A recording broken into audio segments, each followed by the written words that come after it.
Okay, here are your new time cards. Note that there are numbers along the left-hand side. These numbers do not correspond to the date. They correspond to the number that the day is in our pay cycle. So we're always going to start with 1. You will fill out your name and the pay period at the top. When you go to punch in, you come up to the clock and you make sure that the button is all the way over on the left. You drop your card in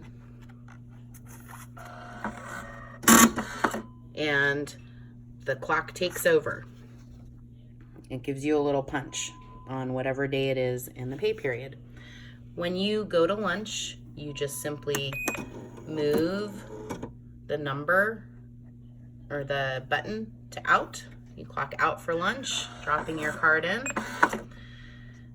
When you come back from lunch, you shift over to in, drop your card in,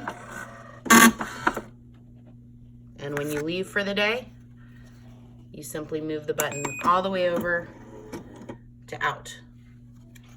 Drop your card in. Done.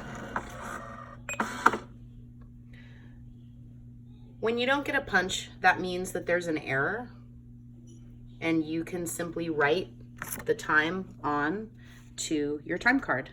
We're going to keep the time cards here in the office, and we will see how it goes. Thanks a lot, and keep lines of communication open.